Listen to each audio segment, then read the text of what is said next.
Okay, what if I told you that every major problem in our society, from corrupt politicians all the way down to our own personal conflicts, could all be traced back to a single invisible source? Well, today we're diving into a really powerful argument from the work 정정주종 that claims exactly that. This one idea right here is the bedrock for everything we're about to talk about.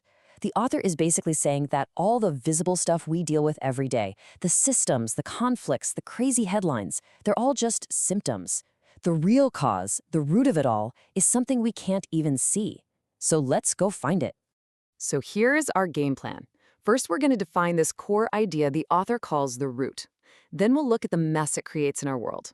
We'll break down why our current solutions just aren't cutting it. And finally, we'll get to the author's pretty radical proposal for how to actually fix things. All right, let's get right into it. What is this unseen root? Well, the author introduces it with this really vivid metaphor. It's called the spiritual garden. This isn't some physical place, obviously. It's a way to describe our inner world, our consciousness, and whatever's growing in that garden, whether it's good stuff or, things like greed and jealousy, that's what directly shapes who we are and what we do. So our actions are really just a reflection of what's growing inside us. And here's the kicker. This is the link the author makes. If someone's inner world is just overrun with these weeds, greed, envy, you name it, it's not a question of if their actions will cause harm, but when. The author sees this as just a simple, powerful law of cause and effect. It's inevitable. So let's zoom out for a second. If just one unattended garden can cause personal harm, what happens when you have millions of them, billions even? Well, according to the author, you get a world that looks an awful lot like the one we live in. What's so fascinating here is how this one idea connects so many different problems. Corrupt officials, businesses selling toxic products, all the fraud we see, even the way personal relationships break down. The author argues these aren't separate issues. No, they're all just different symptoms of the same root problem. Millions of people with unattended inner gardens. And this quote just nails the end result, doesn't it? A society full of untended gardens doesn't just create problems, it creates this state of constant, universal fear. Nobody feels safe. The powerful are paranoid, the wealthy live in dread, and everyone else gets caught in this spiral of mistrust that just destabilizes everything. So, if the problem is on the inside, why do all of our external solutions keep failing? This is where the author really takes aim at the three biggest pillars we rely on to keep order: nations, religions, and laws. First up, a pretty provocative question about something we just take for granted. From the author's point of view, has this whole concept of the nation-state really been a net positive for humanity? The argument is pretty straightforward. Nationalism, by its very design, creates an us versus them mindset.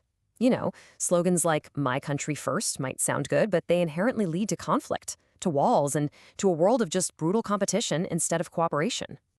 Okay, next on the chopping block is another ancient institution. Organized religion. Has it actually delivered on its promises?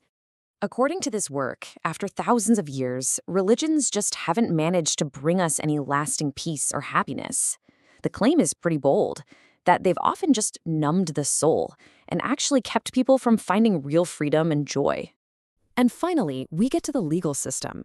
I mean, surely our laws are what hold everything together, right?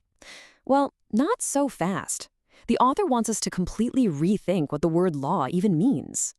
So, check this out. On the left, we've got our normal understanding of law, a set of rules, punishments, that kind of thing. But on the right is the author's definition. A true law should be any path that helps people live happy, free, and joyful lives. And if a rule gets in the way of that, well, the author asks, can you really call it a just law? To really drive this point home, the author uses the example of immigration.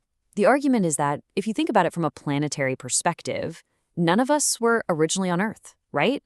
So the whole concept is kind of arbitrary. It's a provocative example, for sure, used to show how man-made laws can totally miss that higher standard of promoting universal happiness. So if we can't trust our big external systems, where does that leave us? This brings us to the core of the whole argument. The solution isn't out there, it's in here. The author asks us to really think about this personally. Just take a second. What's your biggest source of stress? Is it some abstract system, or is it the actions of other people? The text argues that most of our suffering, from being lied to being cheated, is caused by the unattended gardens of other people. So the solution has to be intensely personal. It's all about this process of internal work. Each and every person has to consciously look inside, identify the weeds in their own mind, the greed, the hate, the arrogance, and then systematically pull them out. This isn't some new government program, it's a universal call for individual responsibility. And there it is, the ultimate thesis. According to this philosophy, no law, no government, no system is ever going to fix our world. The only way forward is for every single person on this planet to do the hard work of purifying their own inner garden.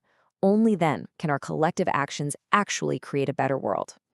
We've just covered a massive philosophical argument here, but the source material is really insistent on bringing it all back to just one person: you.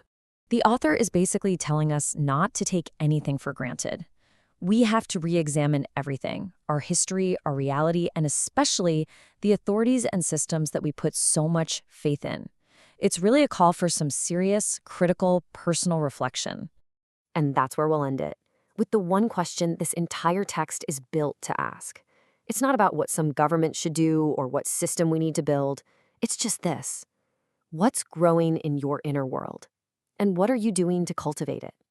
That, the author suggests, is the most important question there is.